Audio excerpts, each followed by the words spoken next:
DU के VC के इस विवाद में एक पुराने वीडियो और कुछ अहम दस्तावेज सामने आने के बाद नया मोड़ आ गया है। जिस यूजीसी ने डीयू को सिलेबस और कोर्स तय करने का अधिकार दिया था, आखिर अब उसे एतराज क्यों है? वाइस चांसलर दिनेश सिंह की तारीफ करने वाले यूजीसी चेयरमैन और वीसी के फैसले पर सवाल क्यों खड़े कर रहे हैं? दिल्ली यूनिवर्सिटी के वाइस चांसलर और यूनिवर्सिटी ग्रांट कमीशन के बीच चल रहे विवाद में इस अहम कागजात के सामने आने के बाद कई सवाल खड़े हो गए हैं।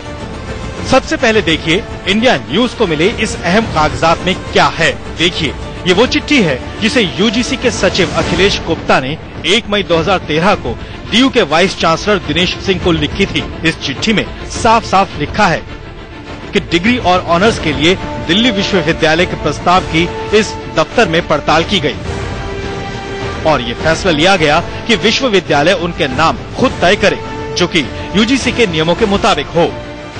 यूजीसी का ये खत जो FYUP को लेकर के गया था यूजीसी में, जिसमें यूजीसी ने अपने सहमति जताई और ये कहा कि कोई भी प्रोग्राम का अंतराल क्या होगा, वो 3 साल से कम में डिग्री आप नहीं दे सकते हैं और 3 साल के पश्चात आप डिग्री दे सकते हैं।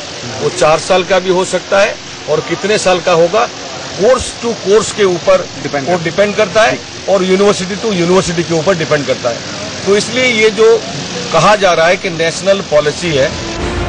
अब दूसरा कागजात देखिए, ये वो चिट्ठी है जो 23 जुलाई 2013 को मानव संसाधन मंत्रालय की तरफ से सेंट्रल गवर्नमेंट काउंसिल को लिखी गई और उसकी एक कॉपी दिल्ली यूनिवर्सिटी के रजिस्ट्रार को भी भेजी गई। इस चिट्ठी में साफ साफ लिखा है कि यूजीसी के मुताबिक किसी छात्र को डिग्री तब तक नहीं मिलेगी जब तक कि वो कम से कम 3 साल का कोर्स न कर ले। और इसके ठीक नीचे ये लिखा है, दिल्ली यूनिवर्सिटी के 4 साल के अंडर ग्रेजुएट प्रोग्राम के तहत कोई भी छात्र 2 साल का कोर्स पूरा करके डिप्लोमा लेकर निकल सकता है, 3 साल का कोर्स करके डिग्री लेकर निकल सकता है और 4 साल का कोर्स करके ऑनर्स डिग्री लेकर जा सकता है।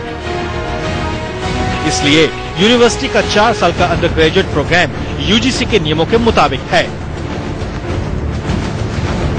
साफ है कि मंत्रालय की इस चिट्ठी में जो कुछ भी लिखा गया है वो यूजीसी के हवाले से लिखा गया है, लेकिन अब यूजीसी उसी 4 साल के अंडर ग्रेजुएट प्रोग्राम पर सवाल उठा रहा है और 10+2+3 की नेशनल पॉलिसी का हवाला दिया जा रहा है। लेकिन अगर ये कोर्स यूजीसी के नियमों के तहत नहीं है तो इन चिट्ठियों का मतलब क्या है?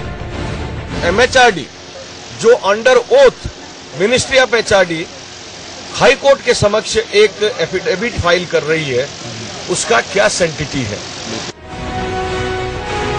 ये तो चिट्ठी की बात हुई, लेकिन इंडिया न्यूज के पास MHRD जो under oath ministry of HRD high court के समक्ष एक एफिडेविट फाइल कर रही है, उसका क्या सेंटिटी है?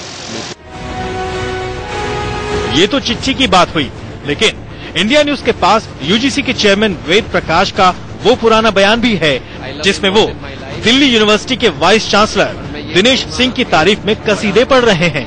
जरा उसे भी सुनिए। I am certainly in love with this brother of mine. I love him more than my life. और मैं ये कहूँगा कि बड़ा हूँ इनसे कि the kind of commitment, the kind of work, the kind of services that Dinesh is rendering to this university and trying to bring the university on the global map, कि मेरी उम्र भी दिनेश को लग जाए। Thank you very much. सवाल यह है कि अगर यूजीसी को दिल्ली यूनिवर्सिटी के 4 साल के कोर्स पर ऐतराज था तो 14 फरवरी 2014 के इस प्रोग्राम में यूजीसी के चेयरमैन ने क्यों कहा कि वाइस चांसलर दिनेश सिंह विश्वविद्यालय के लिए जो कदम उठा रहे हैं वो सराहनीय है। आखिर अब वाइस चांसलर और उनके फैसलों पर सवाल क्यों खड़े किए जा रहे हैं? कहीं ऐसा तो नहीं कि सरकार बदलने के बाद यूजीसी के सुर बदल गए? दिल्ली से मनोज वर्मा के साथ ब्यूरो रिपोर्ट, इंडिया न्यूज।